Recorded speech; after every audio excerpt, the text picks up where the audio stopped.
Okay, I've come to the realization that even though I have absolutely no control, or I guess because I have absolutely no control over what is happening in the life of Prince Eddard, and he has not turned out as we had hoped, I'm going to give him a command. I'm actually going to give him command of both the Drunkard's Tower and the Children's Tower. Let him sort out what he wants to do from there, but hopefully that gives him the ability to maybe improve himself a little bit. We'll also have him lead armies. He has a son already, so the son doesn't have any traits yet. Maybe we will take over guardianship. He's 5 years old. Let's see. King Robb of the North. Yep, there we go. So we'll do that. He'll be in Winterfell, but I think it's in our best interest because we already don't have any control over Prince Eddard. Let's go ahead and give him the landed title, Lordship of Moat Cailin, and also the Castle of Drunkard's Tower. Let's let him go ahead and do that. I know that takes away from our tax revenue, our levies that we can raise up, but I'm not super worried about that right now. I have found zero information and zero solution for what we have dealt with in terms of tax and levies being completely nerfed. So I'm hoping that it is an issue that will resolve itself very shortly, because overall, if Dany declares war, we're going to have to bend the knee. 14,000 men is not going to be enough to take on the Iron Throne and a dragon. It's just not.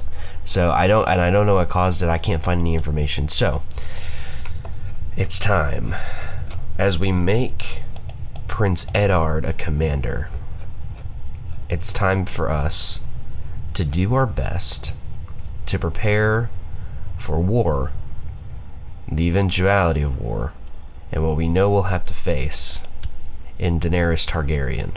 So, let's get into it right now.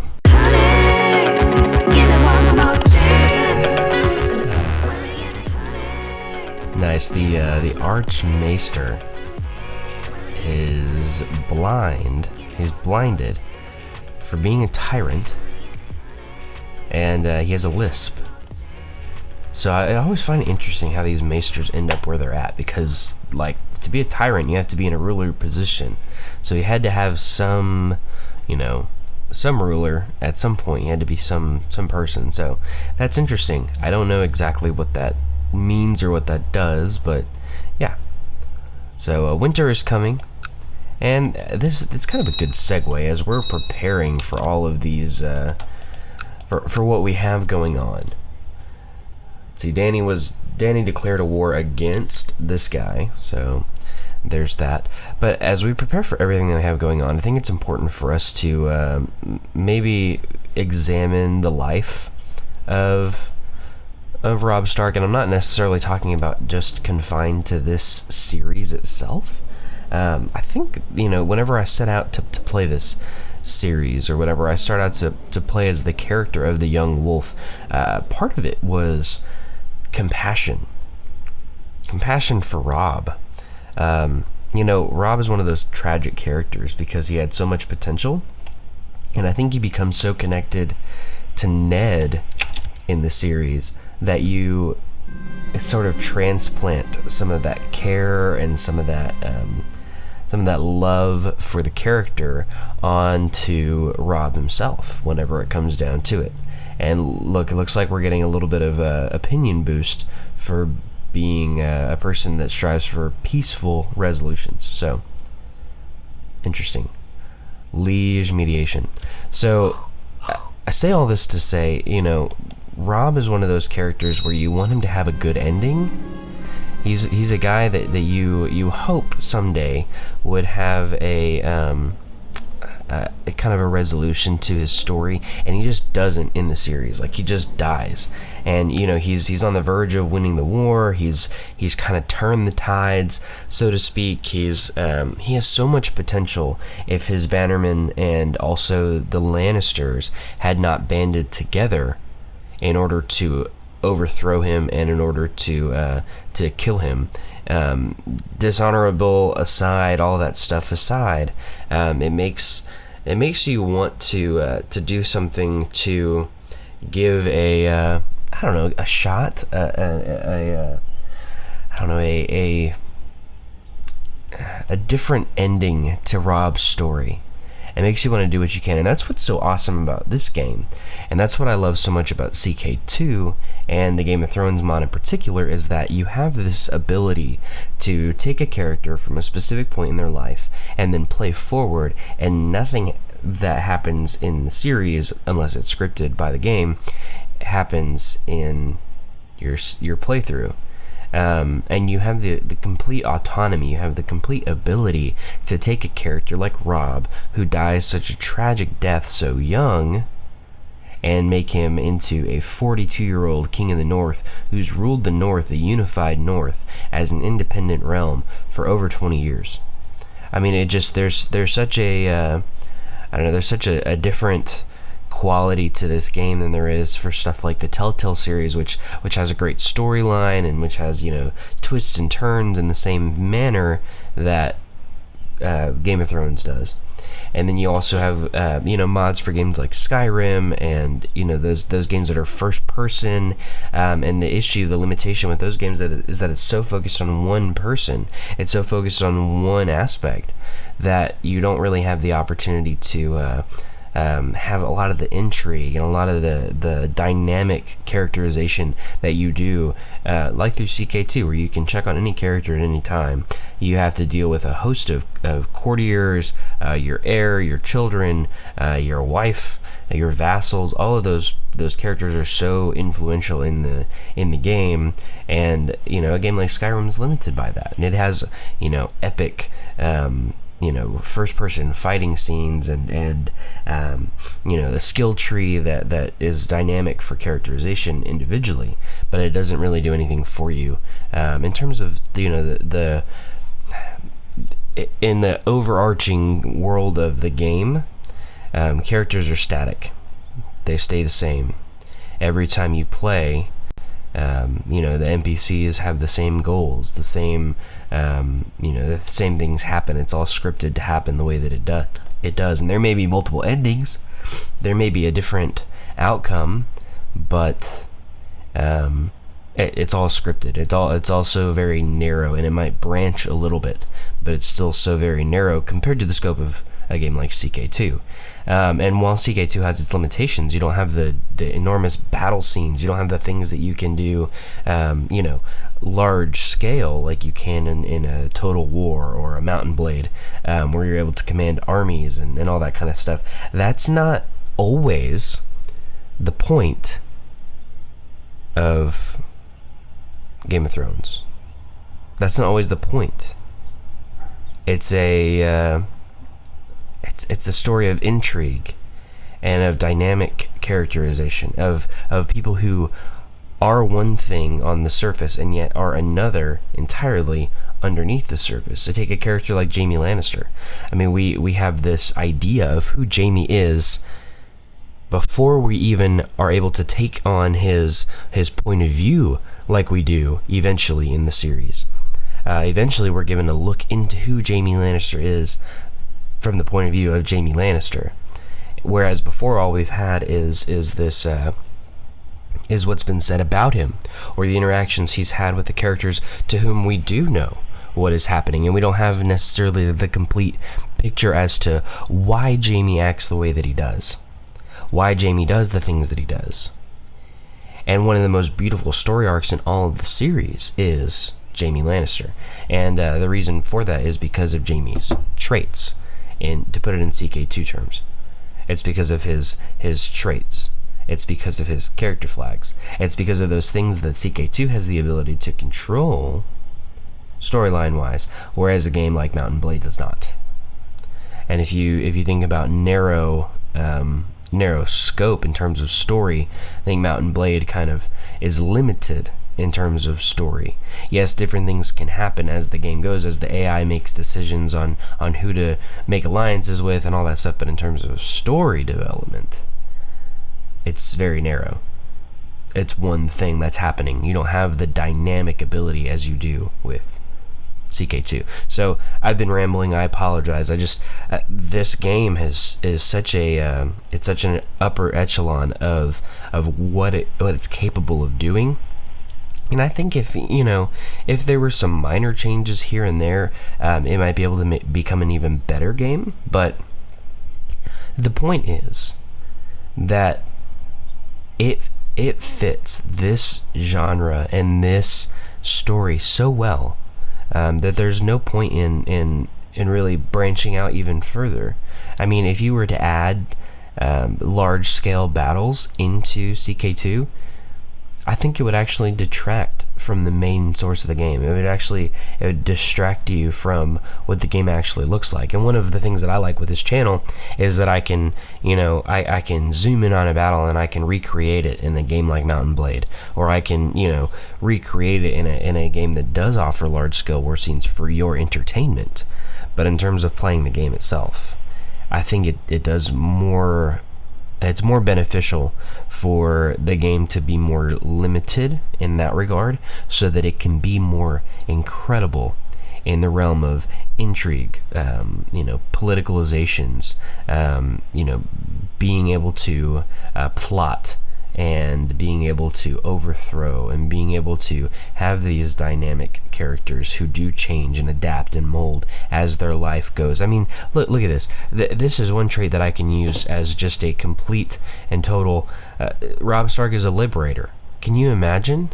After the War of the Five Kings, when Robb is at peace in the north, having the desire in his heart to set free slaves. I mean, that's dynamic characterization right there. In what universe does that make sense in the original CK2? Or, I'm sorry, in the original story of A Song of Ice and Fire. And yet in CK2, you have this event that happens as we're on the Iron Isles, and as we're fighting, against the Ironborn, and all of a sudden, Robb is like, oh, wow, I have the ability here. I have this desire. These slaves that I see on this island, I want to set them free. This is wrong. Slavery is wrong. And I'm going to make it my goal in life to end slavery. Like Robb had that revelation on the Iron Isles. In the context of this series. Whereas he does not have the opportunity to in the de jure, to use another CK2 term, realm of A Song of Ice and Fire. But why? Because he died so young. He died so young. And yet, here we have King Robb, the young wolf of the north, ruling for over 20 years in a unified north. Let's get back to the game. I apologize. I just wanted to take a little bit of a tangent. I've been feeling that recently, especially as we've been playing this series and getting closer to what I feel like is maybe the climax of the series, with Dany inevitably declaring war on us, and us trying to defend ourselves, and making what decisions we can. So, let's read this raven. My brother, Lord Paramount Brandon, has asked me to spend some quality time in Riverrun. I'm sure the idea is for me to become better friends with John. I guess that's my son. Yeah. Westerman. John Hill. I thought that was going to be... Why is he a black brother? I guess he made that decision himself? Oh, look. Jane Westerling died of poor health at the age of 38. Poor Jane. Look, our bastard son did not turn out nearly as good as Jon Snow does, but look, he has some of the same traits. Brave, kind. He became an incompetent commander and he has no fighting traits at all, but he's a ranger though. How did I not see that before? He's a black brother. Remember, like when he was born, I made the and the reason we named him John was because of this similarity that Robb had to Eddard, and now John is a black brother. So yeah, we're gonna go to Riverrun. We'll see if we can become friends with good old John. I don't know what he's doing in Riverrun. That sounds a bit like a deserter to me. Your Grace, I've collected ample tax revenue in Winterfell. The money should reach you together with this letter. So gain 16.1 gold. Thank you, our humble master of coin, Sir Lionel of the Tower of Dread. Well, this is interesting. King Robb, after listening to the advice of a group of my bannermen, led by Lord Damon Wolf of Ethering, I hereby enact a series of laws empowering my council to act and vote on matters pertaining to the governance of the High Lordship of the Dreadfort. So, increased council power there in the High Lordship of the Dreadfort, which is interesting. I wonder if that has anything to do with the lack of military power in the High Lordship of the Dreadfort. I wonder, I seriously wonder if our tax revenue and everything is going to go back up. I have no idea. It's one of those things. I'm trying to think of a good, I don't know, a good reason for it, like a good lore reason for why that would have happened. I mean, it's not even winter, so I can't even say like, oh, it was winter and everybody died. I imagine that's how the actual series is going to end. George is just going to run out of time for writing. He's just going to be like, ah, it was winter, everybody died, whatever. And but I don't even have that ability because it's not winter. I don't have a cop out like George does. But I don't know. I don't know exactly what we're doing. I don't know exactly how we're going to get out of this hole. This is think about this. This is an enormous thing to overcome. I mean, how do you overcome that? I went from having 80,000 men to having 14,000 total that I can raise up. That just doesn't make any sense. It's like the numbers overflowed. How does the High Lordship of Bear Island... I don't know. I don't know what I'm looking at here. Or why they're like that. Why are they flooded over like that? I digress. I don't know. It can't possibly be like my diplomacy or anything. It's interesting. It's an interesting concept because it sucks. Okay, now this is something that I can, I can support this happening right here. Fate smiles upon me. My wife, Liana, is pregnant. So there we go. See, she has an opportunity here. We have a couple daughters now. The last we had the twins just over a decade ago. Wow, that's crazy. In game, anyways. And so yeah, we have Princess Alisan, who I think would make. Oh, look, she also has a wolf now. She keeps gaining these animals. I'm surprised it hasn't said that she's a green seer, suspected skin changer. There we go. That's awesome. This girl's incredible. I think if it comes down to it, she should be our heir. She should totally become our heir. That's awesome. But yeah, we have an opportunity here. Maybe we'll have another son. Maybe we'll have another son, and we can, do for him what we couldn't do for our original son. Ooh, we should make her a commander. Actually, no, we should not. We should go ahead and bestow that honor upon, let's see, the Lord of the Stony Shore, Hanton Spur, the guy that we found that was a genius theologian. Look at those stats. That's incredible. All right. Well, yeah, we'll make Hanton Spur our one of our new commanders, and I would auto assign, but I think it's more I do want to keep an eye on what is happening, because if I auto assign, Prince Eddard's not going to be a commander. That just goes without saying. So let's have our priest. I don't know. I didn't know our priest wasn't doing anything. Let's have our priest perform charity. Excellent to our wife, informing us that she's pregnant. Having children is an important thing. Lots of pop-ups there for just a second. Who has a war? Hill Clansmen. Are they fighting a war? Breakstone Hill. I don't know. I'll wait. Yep, there we go. I figured it would happen. Yeah, so already that went away. Okay.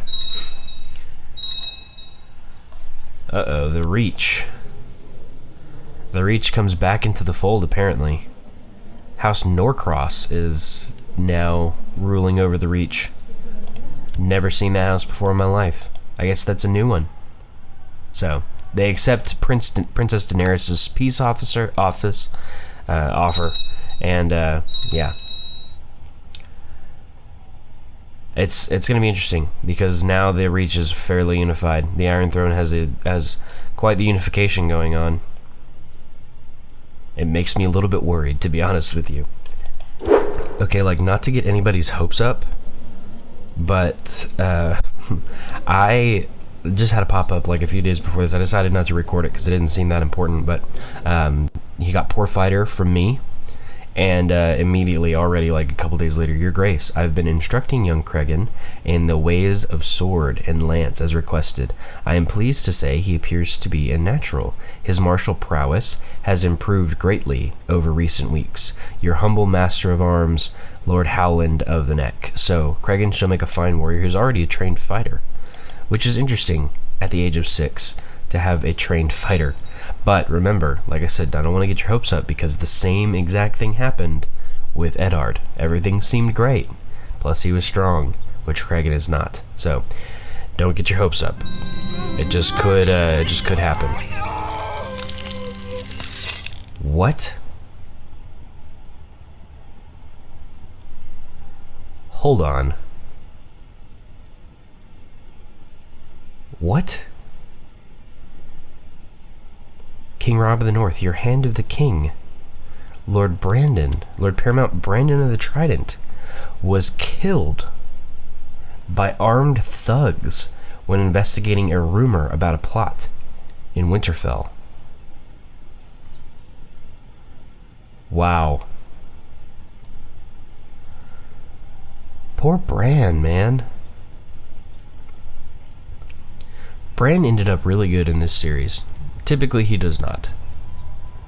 Especially when he has the martial focus. That was kind of my bad. But his son, like he has 3 kids, 3 sons. His son, Lord Paramount Elric, is now ruling over the Trident. So, Elric, well, I'm going to have to sort all this out, but Elric, good luck to you. Good luck to you and your rule. I think it would be in our best interest because Varys has not died in this timeline, and Varys has, been an important character for us and also to the, actual series. I think what we're going to do is we're going to reassign him from Master of Whispers to Hand of the King. So I think that it's a good option for him to oversee the realm. We have some other options for Master of Whispers that are pretty good. Adara Not, very, very good. So we're going to have her sabotage province down in King's Landing, just like Varys was doing. Varys has been reassigned up into Winterfell to live out the rest of his days as Hand of the King to King Robb. So I'm surprised he has such a good opinion of Robb, but I do think that it makes more sense for him to have that because of just his level of importance. His stats are just incredible. 38 intrigue. I just doesn't even need to. We don't even need to go into that. He's just that good. 38 intrigue. It's incredible. So yeah, this is the decision that I've made. I feel like I didn't maybe spend enough time or as much time as I should have in the last clip covering Lord Paramount Elric. Plus, I think it would be in our best interest just to see. I mean, just to see if we can do this. Assign Guardian Elric with King Robb.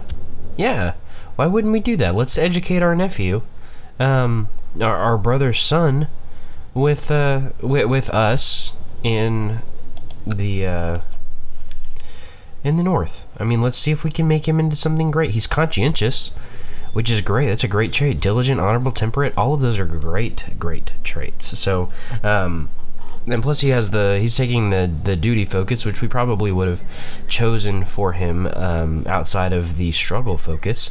So maybe he has a good chance to grow and to become something great.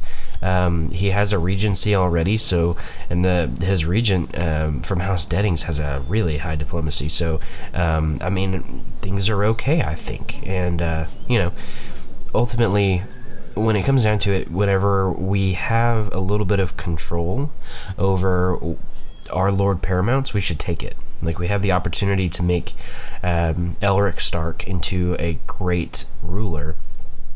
And, it's sad that Brandon died, but it's in our best interest to do what we can to educate his son, give him a proper Northman education to continue the rule and the lineage of House Stark down in the Riverlands. I feel like, you know, I feel like I didn't spend enough time talking about that in the last clip and enough explanation, and I felt like Bran maybe deserved a little bit more from me. So yeah, not to go back to something that has already happened, but another interesting thing that I noticed that I thought you might be interested in is, you know, at the beginning of this series we had the decision that we had to make as Robb of what we were going to do with the with regards to you know, his marriage situation, how we were going to handle everything with the twins and the Freys, and, you know, what decision we were going to make. And ultimately we ended up scorning the Freys, but we never had the Red Wedding situation, you know,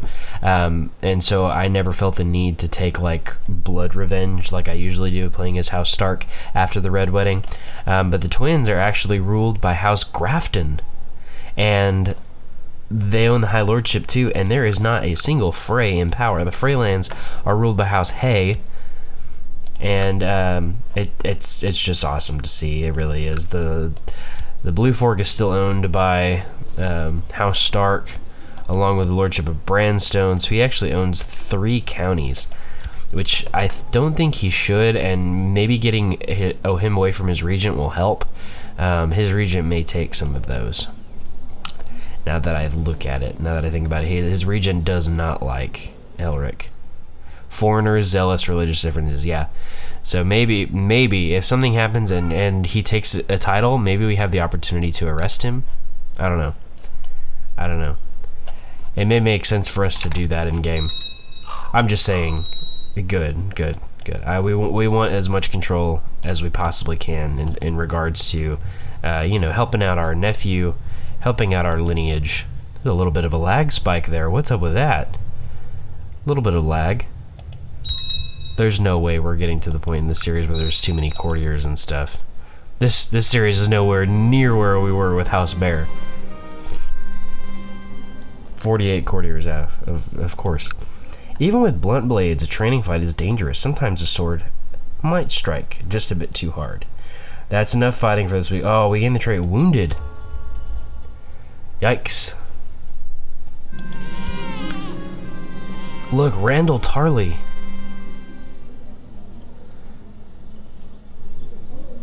Wow. So the Tarleys were decimated by the Grey Plague as well. Let's check on how's Samwell doing. Samwell Tarley is a steward. Nothing's really changed for him. He's still alive. He's still a member of the Night's Watch. His brother Dickon had Heartsbane. It died of the Grey Plague. And his son, Randall, is a tyrant and now rules. Wow, his son's a major tyrant. 0 intrigue.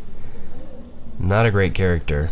And a little on the tubby side. His son, Morgil, is only a year old. He has another son, Randall.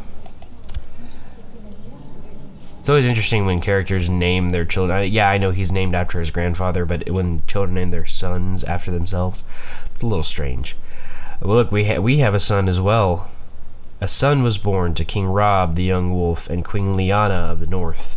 We're going to name him Brandon, after our dearly departed brother who died very recently. And I think it would be on Robb's mind, as his son was born, holding his son in his arms, the uncle he would never meet, and a name that is that has permeated. He's strong too. Look at that. A name that has permeated the whole of House Stark throughout the ages. So it's important. It's important. Throughout the day, you've caught yourself grinding your teeth and being unable to focus on anything for too long. Suddenly, you realize why you've been in a bad mood all day. You just can't seem to abide having lazy people in your presence anymore. I'll get her to be less slothful when I'm around, so Janessa is slothful. She may lose it. 11% chance she gains stressed. Or it grinds my gear. I could gain stress. I'm not gonna do that. I'm not gonna risk that. Look, she's still slothful. She's just a little on the stress side. Interesting. Alright, so we're pressing forward. Heading, I feel like we're like hurtling towards this inevitability. This inevitable meeting we have with Daenerys Targaryen. Your Grace, my mission to improve your good name has so far been a success. During a visit to the court of Lord Roderick Whiteforest of the Broken Branch, I seem to have made him understand what a benevolent and peaceful ruler you really are. He sends his regards. Your humble hand of the King, Varys. So, very, very interesting. Adderdale is independent. There's only a few independent counties down here. Brightwater Keep is a ruin. Wow. What happened there?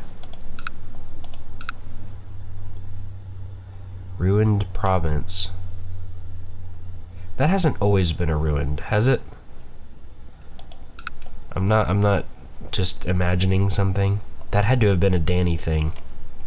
Dany had to like burn the crap out of that in order to make it a ruin. And then House Westbrook, where Lord Russell.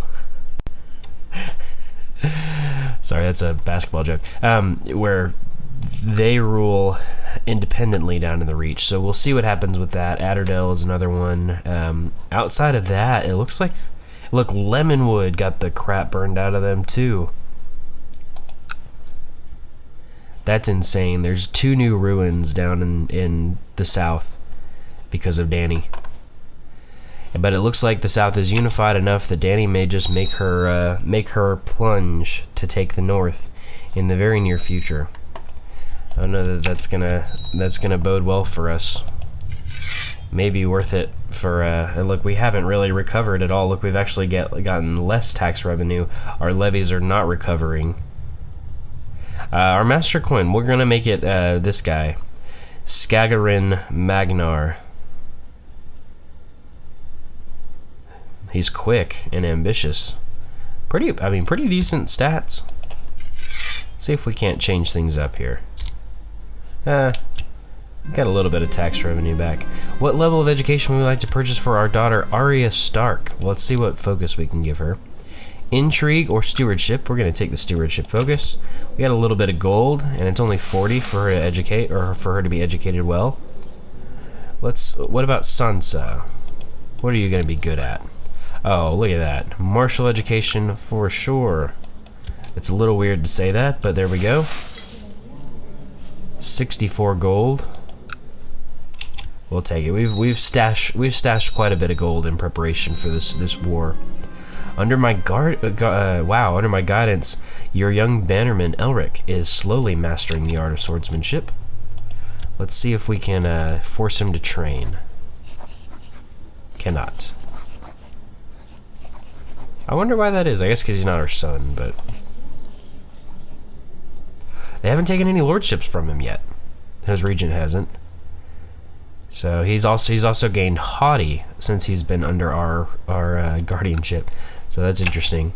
I wonder if any of those traits have anything to do with the educator, or if they're just like scripted. Oh look, Varys passed away at the age of 70. We knew it was coming eventually. We need to choose a new Hand of the King. And I don't know that we have very many good options, but I think it may be a good opportunity for us to keep Eddard close to us in spite of the fact that he's ruling down south. So Eddard, you stay with us. You can oversee the realm. I think he can still be a commander in that case. Yeah, he can still command, so that's fine. We'll have another commander right here, and we'll add him into the mix. And that'll give us at least an opportunity to like allow him to try to become good at ruling. You know, maybe we can improve him if he's close to us. Beyond the Wall has united once more under the banner of King Bamir. Axbar, who I think they unified under already. Like, he already had the kingdom title, but he has since conquered all of the provinces and united the wildlings. So maybe they will turn their focus south on the wall, and maybe that'll be a good opportunity for a command change, and maybe Jon Snow will become the Lord Commander. Look, an arranged betrothal. Wow. Zeko, son of Jago. Nope. Decline.